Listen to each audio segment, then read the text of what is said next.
Bonjour tout le monde, bienvenue à notre webinaire sur l'intelligence artificielle. On va vous présenter aujourd'hui les bases et on va vulgariser certains termes de l'intelligence artificielle pour faciliter votre apprentissage et votre utilisation.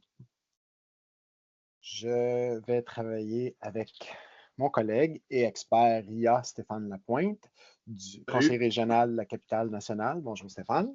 Et Salut, moi-même, Patrick. Patrick Morier, conseiller au Service national en formation professionnelle. Juste un petit peu. Parfait. On va commencer en remerciant notre partenaire principal, qui est la Couette, et un merci tout spécial à Mesdames Bartel et Dubé qui ont facilité, qui nous ont aidés à réfléchir et on va avoir des ateliers à venir, dont un au colloque de la Couette au mois d'avril. Stéphane, est-ce que tu vois les invités qui arrivent de Non, par pas tes du tout. fonctions? OK, c'est bon. Fait que c'est moi, il faut qu'ils les acceptent au fur et à mesure. C'est correct, je vais m'en occuper sans problème. Ça va avec le Euh, mérite, hein? Donc, c'est bon. Notre intention, nos objectifs aujourd'hui, vous enseigner les bases de l'IA. Ce sera pas long. Vulgariser ses termes et fonctionnements, rendre son utilisation éthique et simple pour vous, fournir quelques ressources, puis servir aux bases des activités suivantes là, qui vont suivre au courant de l'année et l'année prochaine. On va enregistrer ce webinaire-là, donc vous allez pouvoir le réécouter ou les personnes qui l'auront manqué pour se former sur l'IA. Bien, ça va être également possible de revoir le webinaire en asynchrone. Donc, aujourd'hui, on va être en mode présentation principalement. On va prendre les questions à la fin. Puis, si jamais il y a des choses de plus, bien, on vous invite à attendre à la fin là, pour intervenir, à moins que ce soit une question très pressante, pardon. Donc, c'est ça. Prochaine diapo, s'il te plaît. Donc, le plan du webinaire d'aujourd'hui, les utilisations éthiques de l'IA, distinguer les différentes IA, la rédactique et les requêtes avec quelques exemples, les biais et les hallucinations, puis l'arbre décisionnel et la suite des choses là, qui vont venir dans nos prochaines activités.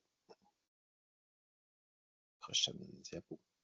donc, à partir du chat, on va avoir quelques questions à vous poser. Ça va être quand même assez rapide, donc si vous voulez répondre, première des choses, on va parler aussi du côté éthique. J'ai eu une discussion avec un collègue il n'y a pas si longtemps que ça, et souvent on met un peu de côté le côté éthique de l'utilisation de l'IA, mais je prenais l'exemple que quand on a notre permis de conduire, on est tous capables de prendre un volant, d'appuyer ses pédales, puis d'avancer.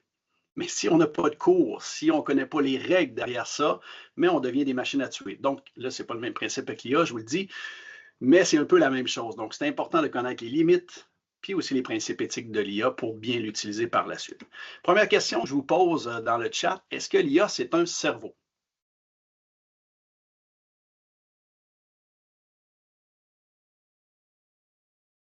Donc, est-ce que l'IA, c'est un cerveau? Non. Un genre de cerveau? OK. Donc, un cerveau comme l'être humain, non. Donc, ça ne fonctionne pas pareil. Comme Jonathan a dit, c'est une série d'algorithmes. Donc, on peut voir ça simplement de cette façon-là. Donc, c'est vraiment une série d'algorithmes. C'est quand même très puissant. Quand l'IA générale va arriver, va être capable de réfléchir par elle-même, va être capable de se mettre à jour par elle-même, mais ce n'est pas un cerveau à la base. Deuxième question, est-ce que l'IA va remplacer l'humain? Question qui fait peur toujours à tout le monde. Est-ce que l'IA va remplacer l'humain? J'ai des noms, jamais.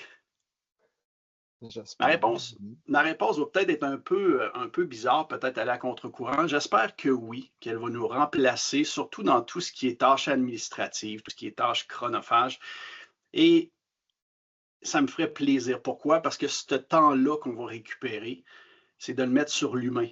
Donc, on perd beaucoup de temps dans les tâches administratives, dans les tâches qui ne finissent plus, mais qui sont importantes. Donc, si on est capable d'avoir un gain de temps incroyable là, d'être capable de mettre ça sur l'humain, si vous êtes enseignant ou enseignante, mais c'est de mettre ce temps-là sur vos élèves. Donc oui, à certaines places, j'espère que l'IA va nous remplacer. L'autre question, c'est est-ce que l'IA fait des erreurs?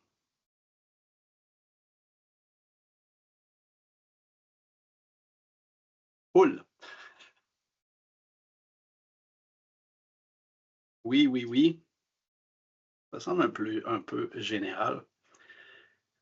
Est-ce que l'IA fait des erreurs? L'IA en tant que telle, non.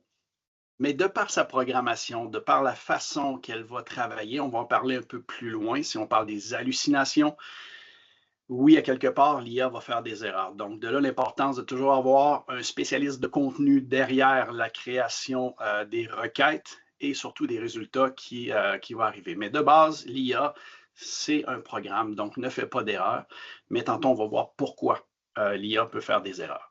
Est-ce que l'IA a des préjugés?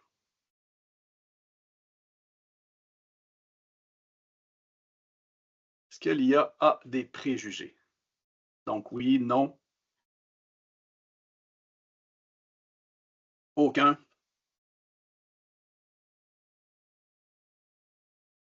Ma réponse est oui et non.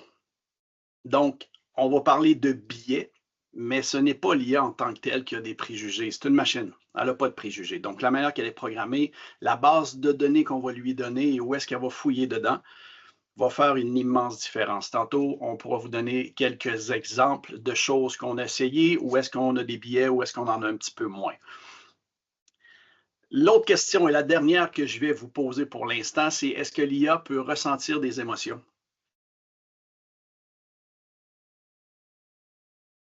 Est-ce que l'IA peut ressentir des émotions? Pas mal généralisé, donc c'est pas mal non. L'IA en tant que telle ne ressent pas d'émotions. On l'a dit, c'est une machine, c'est des algorithmes, c'est des formules mathématiques, donc ne ressent pas d'émotions comme nous, on ressent les émotions. Je compare toujours l'IA avec une personne psychopathe. Et là, je ne parle pas d'un tueur, je parle de quelqu'un qui ne ressent pas les émotions. Donc, l'IA ne ressent pas les émotions, mais elle est capable de les lire. Donc, elle est capable de comprendre, même dans votre voix, quand lorsque vous allez discuter avec, elle est capable de voir qu'il y a une émotion. Elle est capable de la reproduire, mais ne ressent pas d'émotion. Maintenant, on va passer sur une partie très importante de l'IA, qui est la partie éthique de l'IA. Et c'est mon collègue Patrick qui va vous en parler. Donc, bonjour tout le monde. Au niveau de l'éthique de l'IA, l'utilisation éthique et simple de l'IA, on va voir que tout au long de notre propos aujourd'hui dans le webinaire, qu'il y a différentes choses qui vont venir entrer en ligne de compte. Donc, au niveau de l'équité et de la non-discrimination, on va porter une attention particulière aux différents biais. On va les voir plus en détail un petit peu plus loin. La transparence et l'explicabilité. Donc, être capable de nommer, je m'excuse, c'est moi Non, qui je vais m'en autorise occuper. les Patrick, je les gens. vois Ah, maintenant. tu les vois maintenant? Parfait, Ouais. excellent. Au niveau de la transparence, c'est d'être capable d'indiquer qu'on a utilisé l'IA, soit dans nos diapositives ou dans nos ressources, pour dire que le soutien de l'IA est venu aider, bonifier notre production. Et l'explicabilité là, au niveau des décisions qui sont prises par les systèmes d'IA. Donc, comprendre un peu comment ça fonctionne pour être capable de pouvoir expliquer le tout. On va aussi très brièvement parler des différentes lois. Donc, protection des données et de la vie privée, la loi 25, la loi sur l'intelligence artificielle et les données. Donc, des choses à faire, à tenir compte en tant qu'utilisateur de l'IA. Donc, les renseignements confidentiels, des renseignements qui sont significatifs. Donc, faire attention là, à ce qu'on met comme information, là, surtout dans les IA qui vont venir se former à partir des données qu'on leur donne. Notre responsabilité, la réglementation, puis la supervision humaine est très importante et essentielle à chaque activité qu'on fait. Donc, c'est nous qui demeurons les experts de nos contenus ou on fait affaire avec un expert de contenu pour valider toujours ce que l'IA nous a produit pour être sûr qu'il n'y ait pas de fausseté à travers tout ça. Bien entendu, on va parler du guide du ministère à la prochaine diapositive, mais ne pas oublier. Si tu me permets, Patrick, oui, je fais juste une petite parenthèse. Patrick, vous parlez de la loi sur l'intelligence artificielle, la LIAD, qui est le projet de loi C-27 au fédéral, qui devait entrer en fonction au début de l'année. Donc, fin janvier, début février. Présentement, le fédéral est très occupé avec Trump, ce qui fait que le projet de loi n'est pas encore validé. Donc, j'imagine que ça va se faire dans le courant de l'année.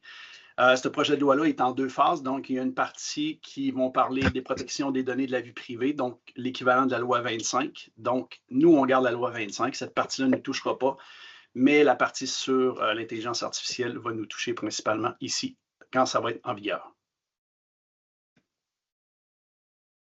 Parfait. Ben, je m'en allais dire aussi, dans vos CSS, avant de parler du guide du ministère, certains CSS vont avoir des documents supplémentaires pour définir les balises locales du centre de service scolaire ou de l'organisme scolaire. Là, donc, c'est important aussi de tenir compte là, de ces balises. Donc, comme vous le savez, il y a quelques semaines, le ministère a publié son nouveau guide sur l'utilisation pédagogique, éthique et légale de l'intelligence artificielle générative. C'est principalement dédié aux enseignants en éducation au Québec. Vous avez le lien pour rejoindre le guide si vous ne l'avez pas. Prochaine diapositive. Donc, le guide présente sous 3 aspects, 3 critères, l'utilisation de l'IAG, l'IA, l'intelligence artificielle générative en contexte éducatif, la pertinence pédagogique, les principes éthiques et les obligations légales. On va s'attarder plus aux principes éthiques aujourd'hui, mais on va aussi un peu parler de pédagogie puis de quelques obligations légales. Donc, l'IA générative, un outil stratégique pour l'innovation et l'optimisation du processus en entreprise et en éducation.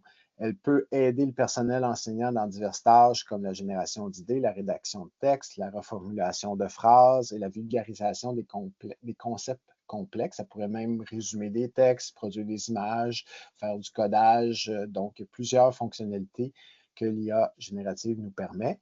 Elle peut également accompagner la préparation de matériel pédagogique et soutenir l'apprentissage des élèves ayant des besoins particuliers. Très intéressant pour diversifier les enseignements et les apprentissages.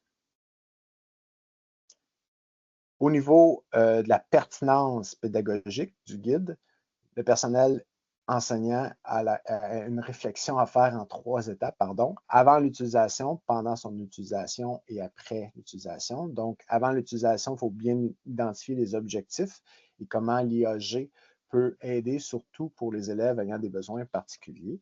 Pendant celle-ci, il faut faire une analyse critique des contenus générés et est essentiel. Donc, c'est vraiment important, on ne le dira pas assez, de revoir ce qui est produit avant de l'utiliser, soit pour vous-même, soit pour vos élèves.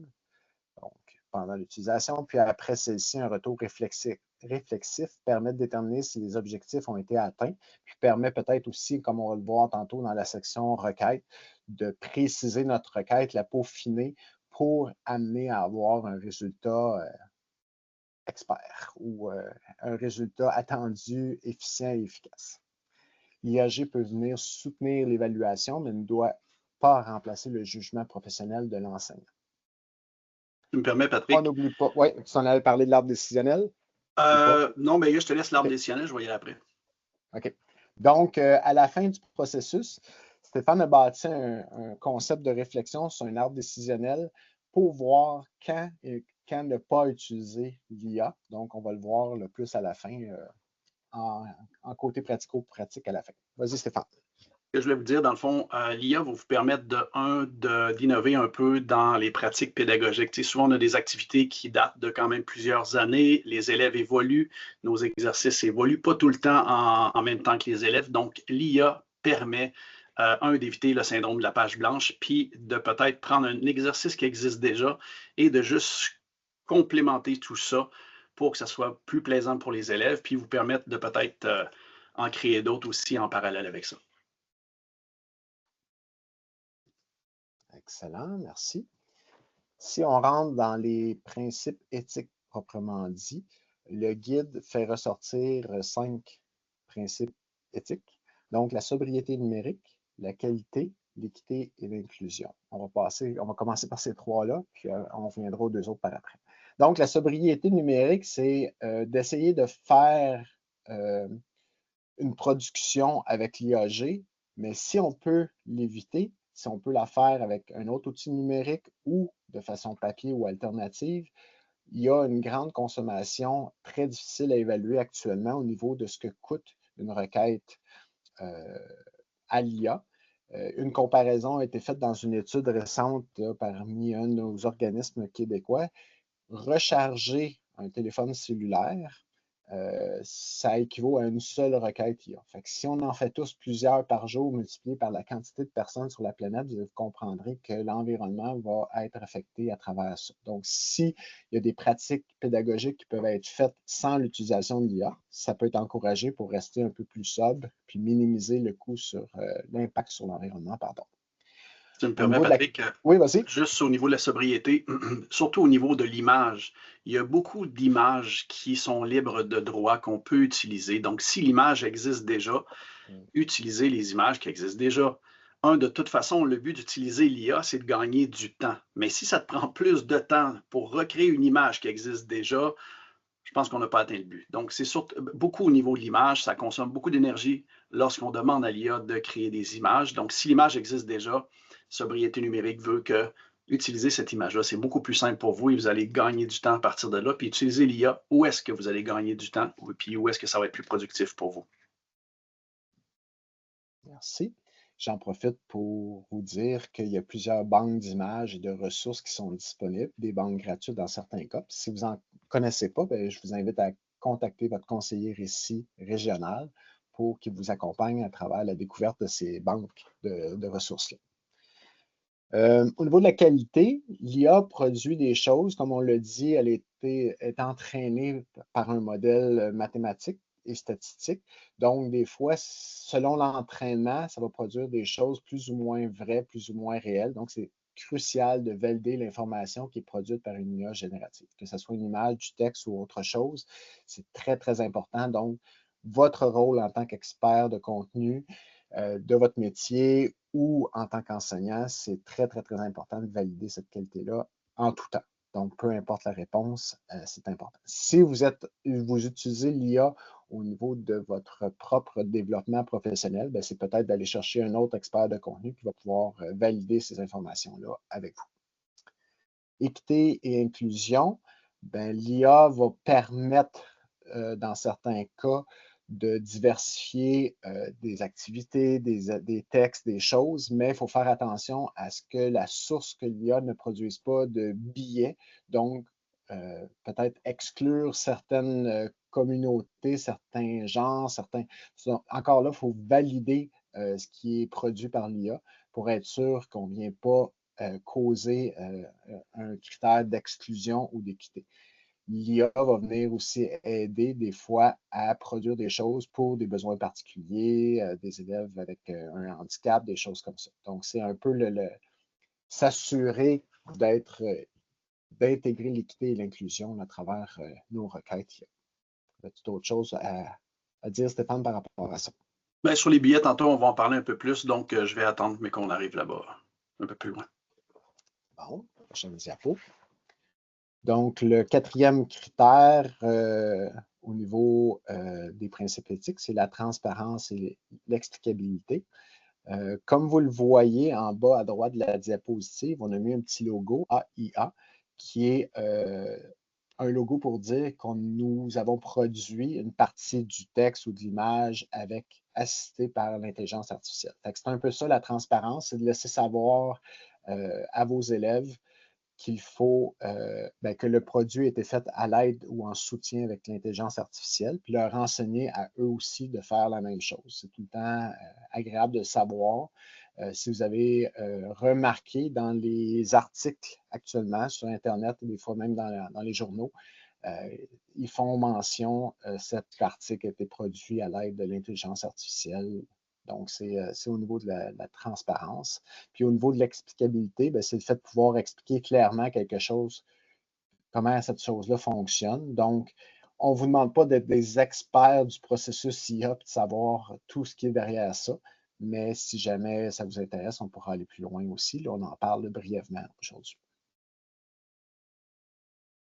Voici les différents logos qui viennent de M. Peters. Donc, NIA, donc non recours à l'intelligence artificielle, GIA, généré pratiquement totalement par l'intelligence artificielle et le plus fréquent, aidé de l'intelligence artificielle, donc collaboration humain et intelligence artificielle. avec le lien, vous allez pouvoir aller rechercher et capturer ces logos-là pour pouvoir les utiliser vous aussi.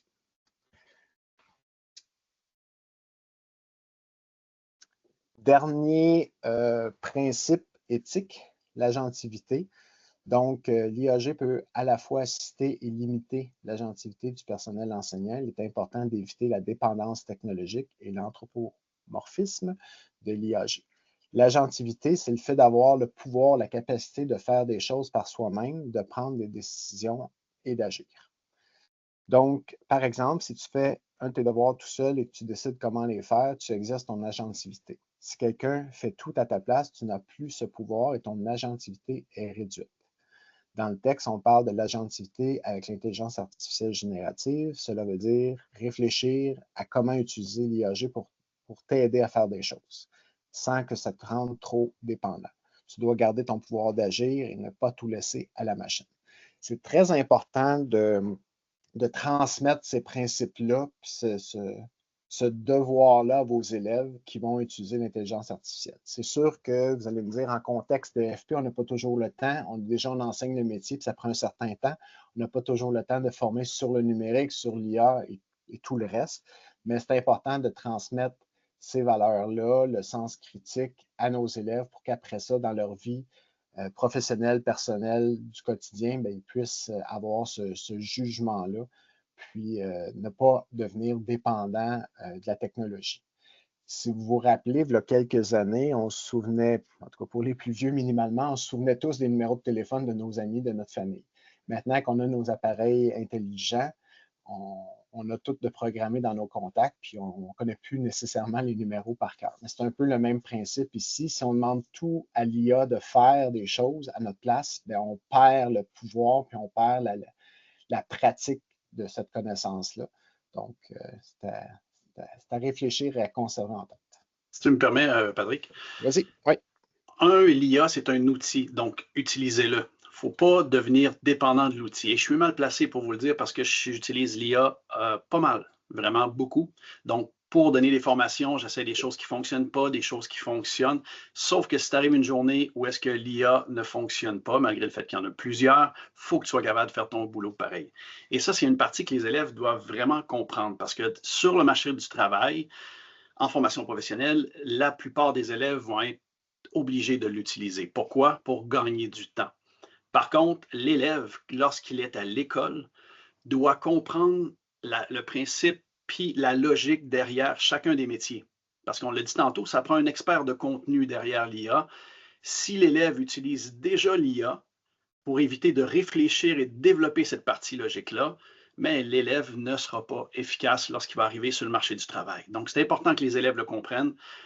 À l'école, tu dois comprendre la logique de ton métier. Tu dois devenir un expert de contenu. Et lorsque tu vas arriver sur le marché du travail, d'ajouter un outil comme l'IA va faire en sorte que là, tu vas devenir vraiment, vraiment efficace. Donc, il faut vraiment que les élèves le comprennent. Donc, oui, on peut montrer l'IA, on doit montrer l'IA aux élèves, mais faire attention de vraiment expliquer aux élèves qu'ils doivent travailler leur métier avant d'arriver sur le marché du travail. Finalement, c'est une grosse parenthèse. C'est bien correct. Même chose, des fois, vous pourriez prendre l'IA pour résumer un texte. Bien, vous allez avoir le résumé du texte par l'IA, mais vous n'aurez pas tout le sens complet du texte comme si vous l'aviez lu au complet. Donc, faut utiliser notre jugement pour pouvoir voir là, quand c'est pertinent de le faire, mais l'exemple de Stéphane, pour nos élèves, c'est sûr que quand ils apprennent leur métier, c'est très, très, très important qu'ils ne passent pas par des raccourcis avec l'IA. Au niveau toujours en agentivité, au niveau de la distinction entre l'autonomie et l'agentivité. Donc, l'autonomie, c'est le fait de pouvoir faire les choses par soi-même sans avoir besoin d'aide extérieure. C'est surtout lié à l'indépendance par rapport à la tâche. L'agentivité, c'est un peu plus large. Ce n'est pas seulement être autonome, mais aussi avoir le pouvoir d'agir et de prendre des décisions qui influencent ton environnement ou ta situation. Cela inclut la capacité à choisir comment et pourquoi tu fais quelque chose. Donc, l'autonomie est une partie de l'agentivité, mais l'agentivité met aussi l'accent sur le contrôle et les choix dans tes actions. Donc, c'est une petite distinction à faire, mais qui peut être significative là. Au niveau des obligations légales, donc la dernière partie du guide du ministère, il y a 3 sections importantes, donc la sécurité de l'information, la protection des renseignements personnels, puis le respect des droits d'auteur. Donc, vos services informatiques de vos organisations vont peut-être renforcer la portion sécurité, vous permettre d'utiliser ou pas utiliser certains outils d'IA. Donc, il ne faut pas, en tant qu'enseignant, fournir d'informations sensibles, confidentielles ou personnelles à un système d'IA générative parce qu'il pourrait être utilisé à d'autres fins par la suite ou à former des IA et éventuellement pourrait être rediffusé ou retransmise. La protection des renseignements personnels, c'est en lien avec la loi. Elle est cruciale, interdisant l'utilisation des renseignements personnels dans un système d'IAG sans l'approbation du responsable de la protection des renseignements personnels de l'organisme en question. Puis le respect des droits d'auteur, comme Stéphane l'a mentionné tantôt, ce qui est produit par l'IA n'est pas nécessairement un droit d'auteur, mais il faut respecter. Dans certains cas, on pourrait donner des documents pour rendre une IA spécialiste sur un sujet donné. Ça pourrait être un métier ou une section de métier. Mais il faut faire attention de respecter les droits d'auteur. On a quelques personnes du CNEC actuellement avec nous aujourd'hui. Mais c'est ça. Donc, c'est très important de s'assurer d'avoir les droits d'auteur, puis d'agir en conséquence, puis de ne pas transmettre ces informations-là à l'IA non plus, parce qu'elle ne fera pas la distinction. C'est un modèle mathématique qui va venir réutiliser ces informations-là ailleurs, même si elle n'a pas les droits. D'autres choses par rapport à ça, Stéphane?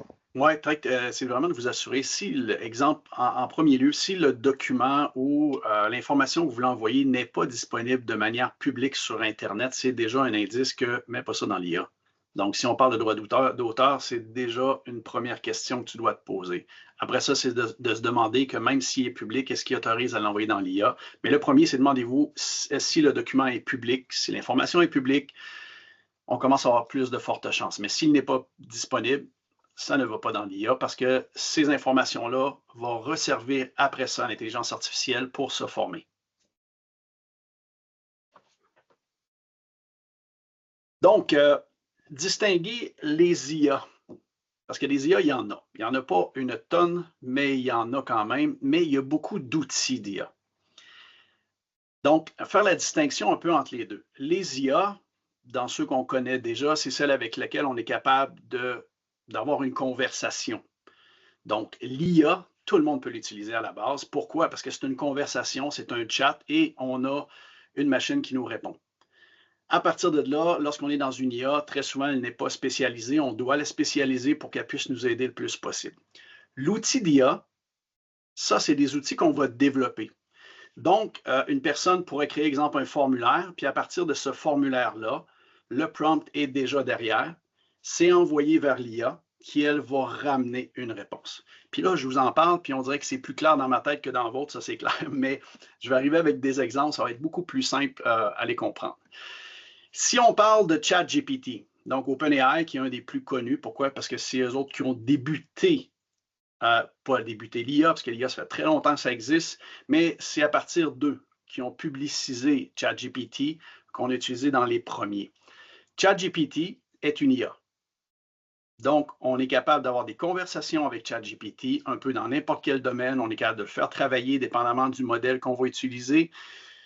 Donc, ça, c'est une IA. Et c'est une des IA qui est le plus utilisée pour la création d'outils. Parce que les API de ChatGPT sont vraiment très simples à coder. Mais on n'embarquera pas là-dedans. On ira peut-être dans une formation très future. On a aussi Copilot.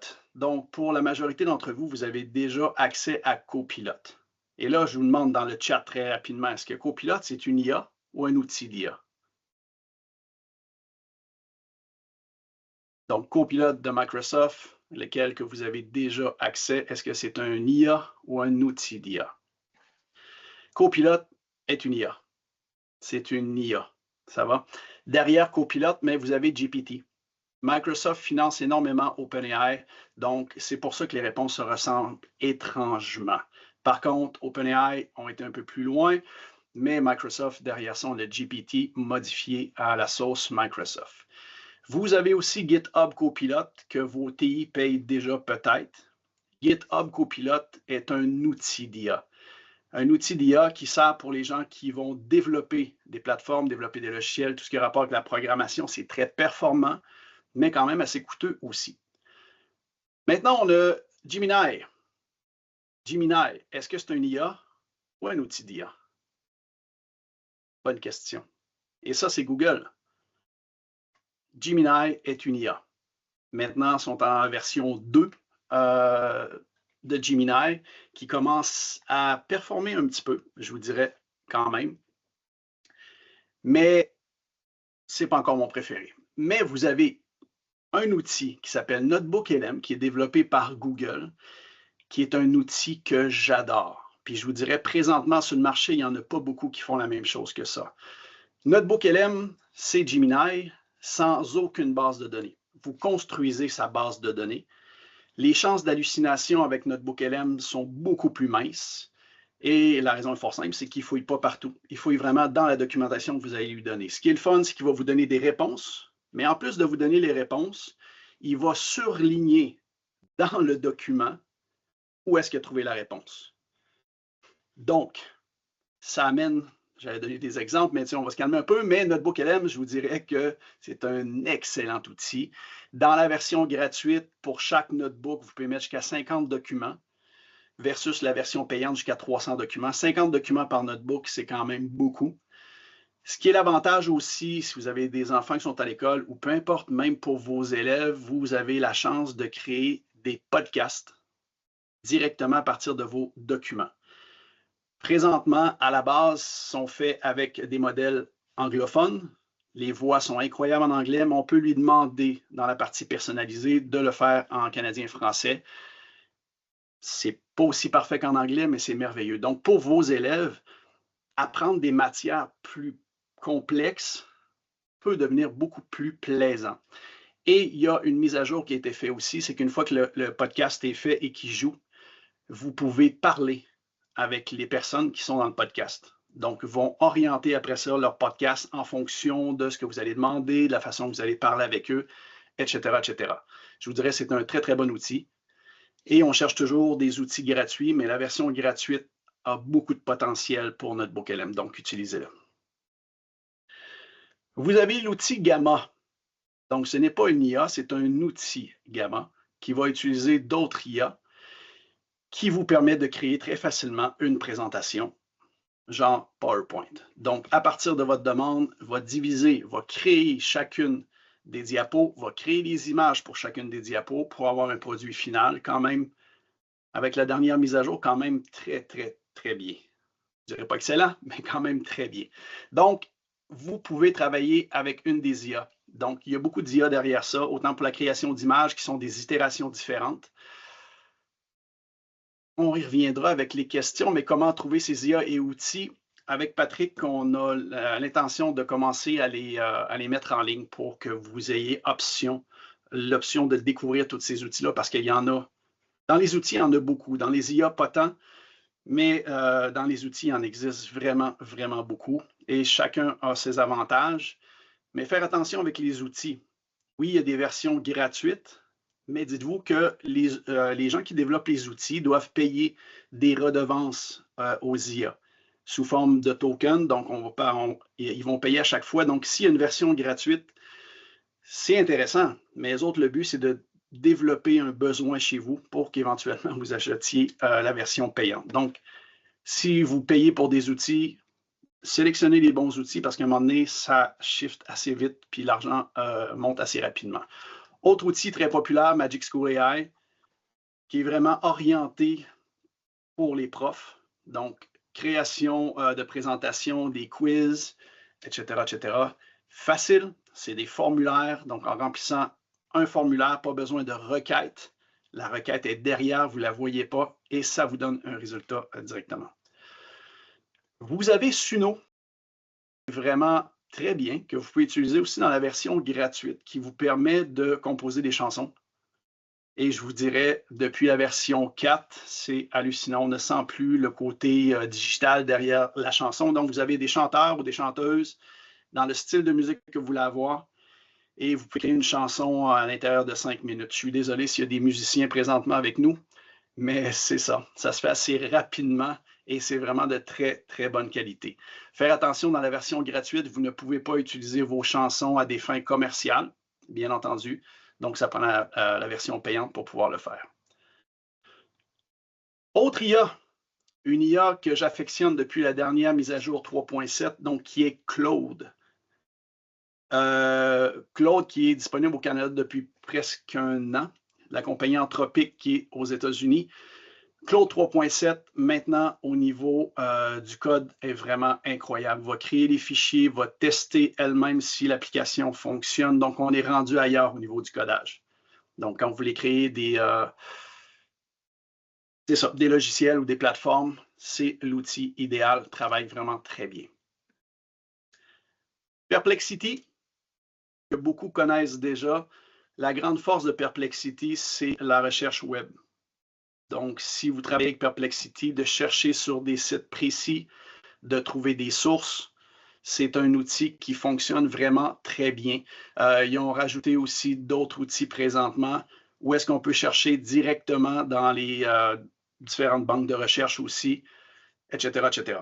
Et faire des recherches sur les réseaux sociaux, parce que les réseaux sociaux, comme on le sait, c'est une timeline, c'est une ligne de temps, ce qui fait que les publications disparaissent à un moment donné.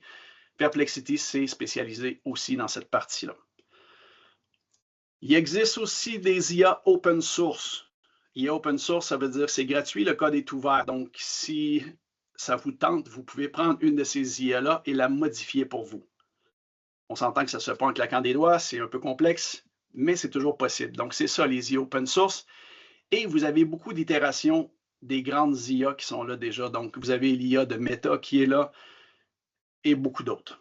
Sur le site qui s'appelle Hugging Face, vous pouvez utiliser une autre partie du site qui s'appelle Hugging Chat, qui vous permet d'utiliser des IA open source et de les utiliser. Par contre, beaucoup plus de fonctionnalités, un petit peu plus complexes à utiliser parce que justement, il y a beaucoup de fonctionnalités. Les instructions de départ ne sont pas là, etc., etc. Mais c'est très intéressant si vous voulez tester des choses. Vous avez ici Jeanne que vous pouvez installer sur votre ordinateur. C'est une plateforme open source qui vous permet de télécharger des IA et de les installer très facilement. Juste en cliquant une fois, vous avez une IA qui est installée sur votre ordinateur que vous allez pouvoir tester et ce que vous envoyez à l'IA reste en local. Donc, ça nous permet d'essayer des choses plus facilement vu que c'est directement sur notre ordinateur. Ça, c'est ce à quoi ressemble Hugging Chat. Donc, si vous voulez utiliser des IA open source, les IA les plus populaires sont disponibles directement là-dedans. Donc, ça simplifie la vie. Comme vous voyez, ça ressemble beaucoup à l'interface de ChatGPT avec beaucoup de fonctionnalités qui sont ici. Donc, vous pouvez créer des assistants. Vous pouvez les utiliser. Vous avez des outils que vous pouvez créer, etc., etc. Si vous êtes débutant en intelligence artificielle, commencez pas avec ça. Ça va vous décourager un peu. Mais éventuellement, ça reste quand même un bel outil. Oui, Martin, Suno, c'est vraiment, vraiment hallucinant, je vous dirais. Mais tous ceux qui sont musiciens détestent Suno et je les comprends. Maintenant, Stéphane, si tu me permets 2 secondes, je ne vais pas prendre trop de temps, on retarde. Jonathan a mis dans le clavardage l'information de Copybec pour dire que c'est ce qu'on parlait tantôt, les droits d'auteur, donc qu'on n'est pas autorisé à mettre des documents protégés dans une IA. Puis, pour les personnes qui ne savent pas où trouver les outils, bon, vous pouvez faire une recherche traditionnelle dans Google, mais vous pouvez aussi contacter votre conseillère régionale du RICFP pour vous aider dans votre développement professionnel avec ces outils-là. Et ce que je trouve intéressant, c'est communiquer avec votre conseiller RICI régional. On est un réseau avec beaucoup de personnes qui ont des forces dans plein de choses. Donc, n'hésitez pas à communiquer avec cette personne-là. C'est vous qui allez être gagnant. Maintenant, on va passer un peu à la génération d'images. On ne parlera pas de comment créer une bonne requête, etc., etc. On fait juste vous montrer où est-ce qu'on est rendu un peu dans le domaine de l'imagerie. 2 outils qui sont principalement payants, qui sont très performants. Il y a Midjourney qui est là depuis le début, qui fonctionne vraiment très bien. Par contre, la plateforme de Midjourney n'est pas toujours user-friendly. Donc, c'est ce qui fait que je préfère travailler avec Leonardo, qui est vraiment excellent dans la création d'images. Pour faire un comparatif, ça, c'est la requête que j'ai utilisée. Dans le fond, je demande d'avoir la face d'un pêcheur d'une soixantaine d'années avec les imperfections normales. Quand vous demandez de créer une personne humaine, demandez à l'IA de toujours mettre les imperfections normales. Ça va éviter d'avoir des peaux qui sont vraiment trop parfaites puis que ça paraît que c'est sorti de l'IA. Donc, je demande en gros plan, je veux avoir un bateau de pêche derrière puis je veux que la personne soit sur un quai. Ça, c'est ce qui a été créé. Donc, vous avez DALL-E, qui est l'itération de création d'images de ChatGPT. Vous avez celle de Copilot, exactement avec la même requête. Donc, c'est quand même bien. Mais si on va du côté de Leonardo, on est vraiment en présence d'une photo. Et ça a été fait en début d'année. Maintenant, je marque les dates parce que ça change très rapidement. Si on ne met pas de date, on ne sait pas où est-ce qu'on en est rendu là-dedans. Mais on est capable de créer des photos sans aucun problème. Puis pour m'amuser, j'ai rajouté que je voulais avoir la même chose, mais sous forme Pixar. Et c'est ce que ça m'a donné. Je vous dirais, j'ai donné des formations à des graphistes. Et je croyais qu'il allait avoir peur, mais au contraire, il voyait vraiment un potentiel incroyable d'être capable de créer un personnage à partir de l'IA, puis après ça, faire d'autres choses avec ce personnage-là. Une immense parenthèse, on parlait des droits d'auteur tantôt. Avec Leonardo, dans le compte gratuit, c'est différent que si vous avez un compte payant. Si vous avez un compte gratuit, l'image ne vous appartient pas. Si vous avez un compte payant, l'image vous appartient. Puis même au-delà de l'image, une fois que l'image est créée, vous avez même le droit de la revendre. Vous pouvez faire ce que vous voulez avec l'image, avec un compte payant, bien entendu. Donc, et là, pourquoi je sais ça? On se souvient des conditions d'utilisation qu'on ne lit jamais, parce que quand on installe quelque chose, on fait toujours next, next et j'accepte. Maintenant, faites plus ça. Je vous ai parlé de Notebook LM tantôt. Bien, Notebook LM, allez chercher les conditions d'utilisation, mettez ça dans Notebook LM, puis questionnez l'IA. Vous allez savoir ce que vous pouvez faire et ce que vous ne pouvez pas faire à partir des conditions d'utilisation des différents sites, sans être obligé de les lire au complet. D'autres images créées aussi avec Leonardo, avec la date que j'ai mis ici encore. Donc, encore une autre image. Où est-ce que j'ai mis un zoom? Donc, les imperfections normales sont importantes à demander pour éviter d'avoir des peaux qui sont trop parfaites. Et là, on est allé chercher des photos qui ont été créées il y a pas si longtemps que ça. La différence. Donc, on voit la photo présentement. Et ça ici, c'était à quoi ressemblait l'homme et la femme parfaite, créés par l'IA en mai 2023.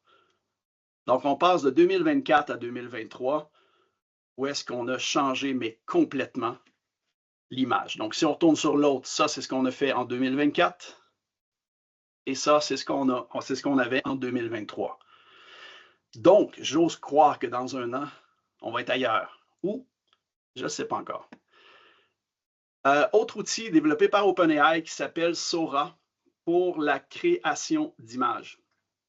Dans la création d'images, et là, je vous dis, la requête, j'ai mis une requête très, pas complète, disons, vraiment pas. Tout ce que j'ai demandé de faire, c'est, je veux un apprenti soudeur avec son compagnon, je n'ai même pas dit quel type de soudure ni rien. C'est tout ce que je voulais avoir. Donc, je n'ai même pas expliqué le contexte ni rien. Et ça, c'est l'image que ça l'a donné. Remarquez bien le monsieur ici qui va disparaître dans la fumée éventuellement. Où est-ce qu'il est rendu? On ne le sait pas. Ben, ça, c'est la vidéo. Ce qui est intéressant de voir, c'est que les vidéos maintenant sont vraiment très fluides. Avant ça, on avait des images qui se superposaient. C'était vraiment pas beau. Je vous dirais, ce qui est créé avec Sora, avec des requêtes un petit peu plus complexes, on a vraiment des vidéos incroyables. On a vraiment des vidéos incroyables. Ça a fait le tour un peu des IA et des outils d'IA. Il y en existe vraiment beaucoup, mais on a fait quand même une bonne partie. Maintenant, rédactique et requête. M. Morier. Donc, premièrement, la rédactique, c'est la conception et l'optimisation des requêtes données aux différents modèles d'IA afin d'obtenir les réponses recherchées, précises et pertinentes. En gros, si on résume, c'est l'art du prompt, donc l'art de faire notre requête. Stéphane, je te laisse poursuivre, puis je te dis qu'il nous reste seulement 15 minutes avant la fin. Fait que, OK. on va accélérer notre propos. Donc, quelques synonymes. Donc, prompt, on l'entend beaucoup. Requête, c'est pas mal celui qui est le plus utilisé. Il y a quelques temps, je disais aux gens que c'était préférable de faire des requêtes en anglais parce que l'IA est anglophone à la base. et ça ne change plus grand-chose. Donc, faites vos requêtes en français sans aucun problème. Donc, synonyme, il y a invite, instruction, commande, demande, mais les deux principaux, vous allez voir, c'est les prompts et les requêtes pour en français. Ça, dans le fond, c'est une série d'instructions. Et dans les autres formations, on va faire, donc, entre autres à la couette, où est-ce qu'on va vous parler de chain prompting, des chaînes de requêtes, où est-ce que la première requête devient vraiment très importante. C'est ce qu'on demande à l'IA. Et je vous ai mis un lien qui est ici, qui est un outil. Donc, j'ai développé la méthode script, dans le fond. Et l'outil, c'est un formulaire. Ça vous permet de décortiquer votre idée, ce que vous voulez avoir, de la mettre dans le formulaire et d'être capable de générer, après ça, votre requête. Donc, tout ce que vous avez à faire, c'est de remplir. Donc, le contexte, très important. Si vous ne savez pas lequel veut dire quoi, mais vous avez le petit point d'interrogation à côté, puis on vous donne l'explication c'est quoi. Donc, vous remplissez ces parties-là. S'il y a des parties que vous ne remplissez pas, vous ne mettez aucun. Vous cochez si vous voulez, si vous allez mettre un fichier joint avec votre requête ou si vous voulez qu'il consulte Internet. Et quand vous faites créer la requête, ça vous permet d'avoir la requête ici au complet. Faites un copier-coller et mettez ça dans votre IA préférée. Et si vous débutez avec l'IA, vous avez déjà des comptes copilotes. Utilisez Copilote. Vous avez déjà des comptes. Donc, si vous voulez pratiquer, voir comment ça fonctionne, c'est vraiment l'IA idéale. Maintenant, on va passer aux biais et aux hallucinations. Donc, on ne peut pas utiliser un outil si on ne connaît pas les limites de l'outil. Première limite, c'est les biais. Puis les biais sont causés beaucoup par la base de données de l'IA et de ses instructions de départ. Si je vous fais une image, il y a 10 ans, on ne pensait vraiment pas comme aujourd'hui. Donc, il y a certaines choses que je ne pourrais pas dire aujourd'hui qu'il y a 10 ans, on disait ces choses-là, puis ça ne frissonnait pas tant que ça.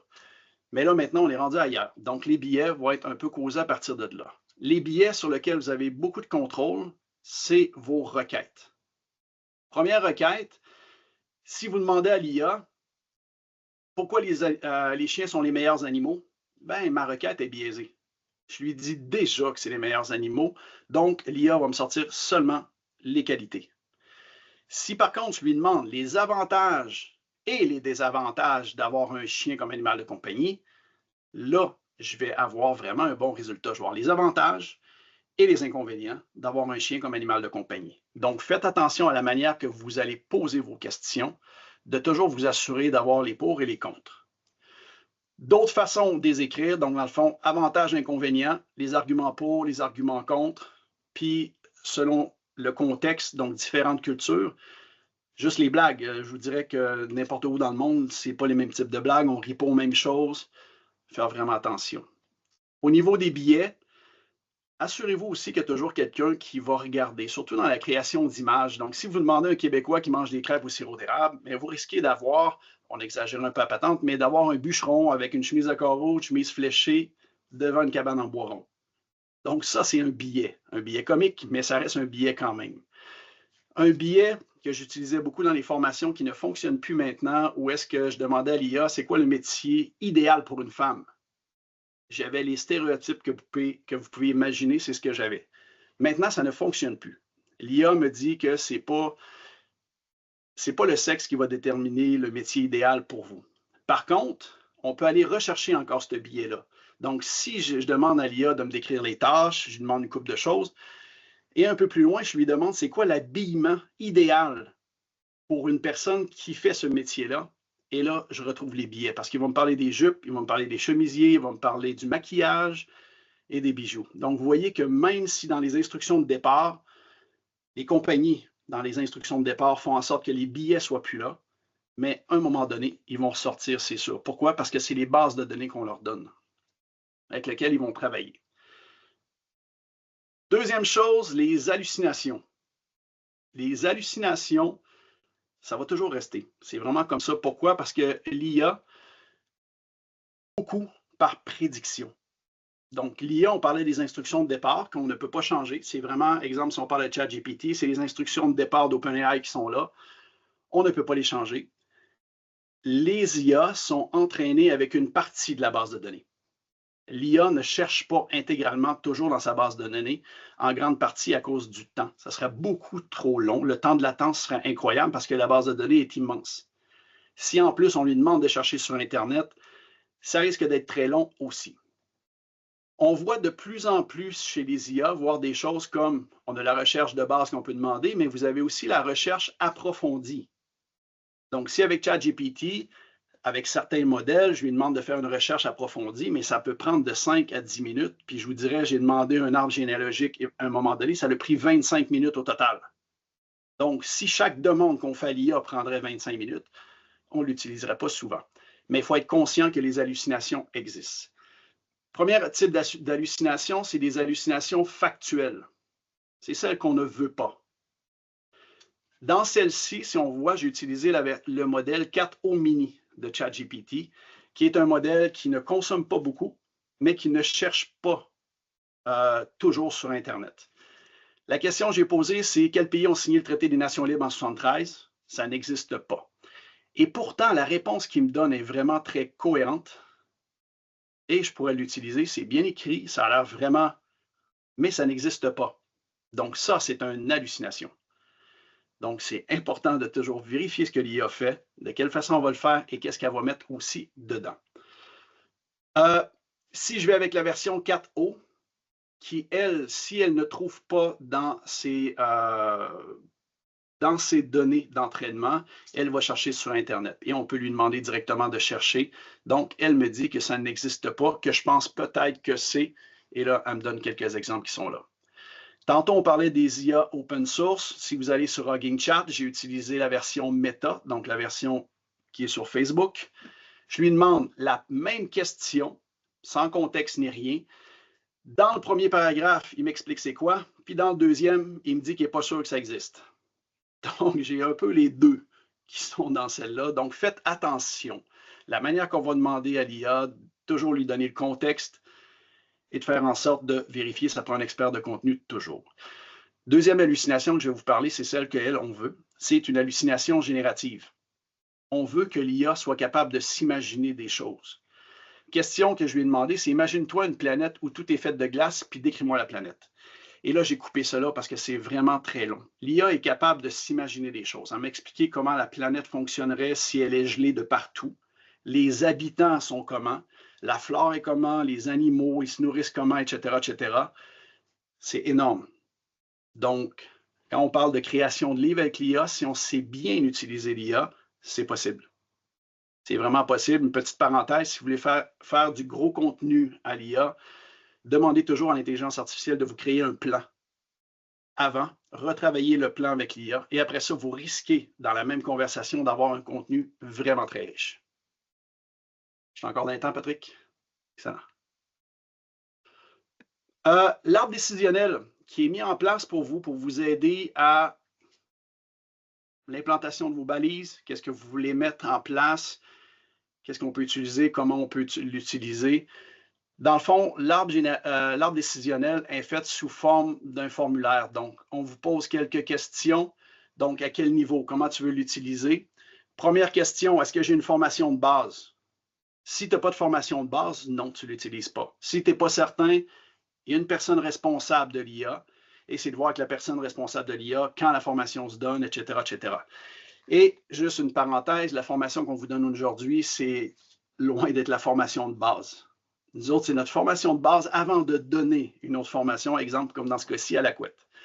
Donc, toutes les questions sont là. Est-ce que les tâches sont autorisées, oui ou non, avec les balises qui ont été faites par mon centre, par ma CS, et toutes ces questions-là, une après l'autre. Ça, c'est vraiment un formulaire qui est là de façon très générique pour vous montrer un peu qu'est-ce que vous pouvez mettre dans le questionnement des gens. Donc, de savoir est-ce que je suis en lien avec les règles de ma CS, etc., etc. Je vous laisse le lien là. Si vous voulez le prendre en note, vous pouvez l'utiliser. Puis regarder les questions qui sont dedans, les orienter différemment. La seule chose que je vous suggère très fortement, la première question, une fois que vous avez décidé comment vous voulez l'utiliser, c'est la formation. C'est une des parties les plus importantes. C'est éduquer votre monde. Ceux qui vont utiliser l'IA, une fois que tu connais les limites, une fois que tu sais comment l'utiliser, ben go. Puis à partir des règles après ça. Donc, Patrick, je vais te laisser la prochaine diapo.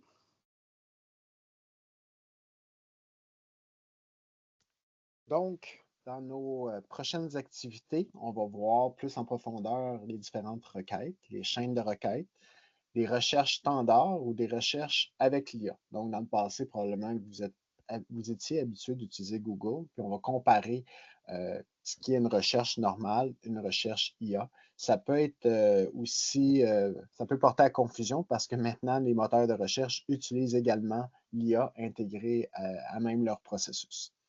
On va aussi voir comment utiliser certains outils ou certaines IA, comme ChatGPT, Copilot, on en a parlé, Notebook LM.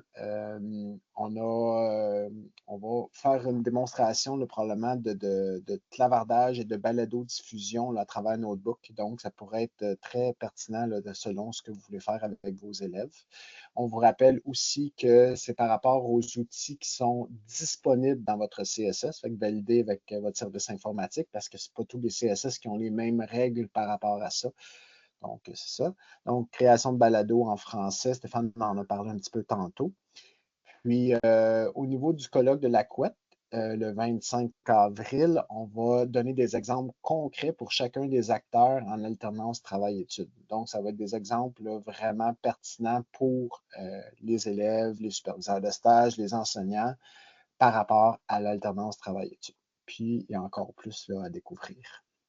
C'est ça, le but du webinaire aujourd'hui, c'était justement de prendre cette partie-là, de la mettre un peu de côté, puis d'être capable de vous amener plus loin avec l'IA, puis d'essayer de vous amener plus loin dans des contextes vraiment différents.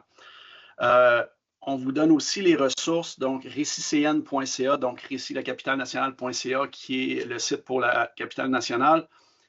Beaucoup de ressources sur l'IA, donc ia.récitcn.ca, et vous avez aussi l'autre sous-domaine outils.récitcn.ca, où est-ce que, entre autres, vous avez un outil pour transformer vos liens, tous les liens qui sont avec Google Drive. Vous pouvez faire n'importe quoi avec ces liens-là. Donc, c'est un formulaire, vous mettez le lien, puis ça va vous donner le résultat à la fin. C'est également là qu'on va déposer éventuellement le répertoire des différents outils IA. Donc, si vous voulez nous rejoindre, nos références, Stéphane et moi-même, donc avec nos adresses, on va partager la présentation là aussi après le webinaire. Prochaine diapo, s'il te plaît. Donc, pour rejoindre votre service régional, si vous ne savez pas comment, vous pouvez aller voir sur ici fp.qc.ca, puis il y a un article comment nous joindre. Vous allez pouvoir savoir qui est votre conseiller ou conseillère régional dans votre région. Puis, vous allez pouvoir aussi demander à cette personne-là de vous inscrire au salon FP. Donc, un outil de réseautage sur le Moodle national où vous allez pouvoir poser des questions puis avoir des réponses soit de vos pairs, soit de l'ensemble du personnel du Récit FP, tant les nationaux que les régionaux. Puis, juste en dessous, Campus Récit, si vous voulez suivre des auto-formations, il y en a une aussi sur l'IA sur Campus Récit. Elle n'est pas spécifique à la formation professionnelle, mais elle peut être pertinente pour aller chercher des informations complémentaires. Donc, c'est ça. Donc, Campus Récit.qc.ca. Également, nos collègues du Service national en inclusion et adaptation scolaire, si vous avez besoin de poser des questions ou de voir comment le numérique pourrait venir vous soutenir là-dedans, on a notre collègue José Portelance au Service inclusion et adaptation scolaire.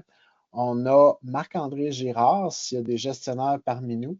Il y a un service national pour les gestionnaires scolaires. Marc-André s'occupe de l'ensemble des gestionnaires. Il va avoir un nouveau collègue bientôt qui va arriver à ses côtés, qui lui va être plus spécialisé pour répondre aux questions en FP et en GA, donc pour le secteur adulte. Et finalement, le Service national du récit ou service éducatif à distance, ils sont plusieurs. Donc, si vous travaillez avec Moodle ou d'autres outils, là, ils peuvent vous aider là, dans ce contexte-là particulier. Vous pouvez nous retrouver sur Facebook et sur LinkedIn à ces adresses-là. Et finalement, l'IA et ses outils sont là pour rester. À vous de les exploiter éthiquement et efficacement et à nous de vous soutenir pour arriver à vos fins. Merci. On va prendre les questions. C'est tout pour nous. Si vous avez des questions, c'est le temps. Donc, gênez-vous pas. On est là pour ça. Merci. Et là, je vous le dis, on a vraiment survolé très rapidement en 1 heure. C'est ça. C'est ça. On a comme réduit ça le plus possible, disons qu'on est venu survoler. On va reparler un peu de ces parties-là plus en détail, mais à la couette, on va vraiment pousser un peu plus loin l'utilisation de l'IA, les outils d'IA pour vous permettre justement de mieux les utiliser. Puis d'ici ce temps-là, une fois que vous êtes inscrit, utilisez Copilote, essayez l'IA. Puis en essayant l'IA, il va vous arriver un paquet de questions. Pourquoi? Parce que vous allez l'utiliser. Ça ne fonctionne pas vraiment comme vous voulez. Donc là, ça va être vraiment plaisant pour vous de poser des questions et on va être capable de vous répondre du pourquoi que ça ne fonctionnait pas et comment bien l'utiliser.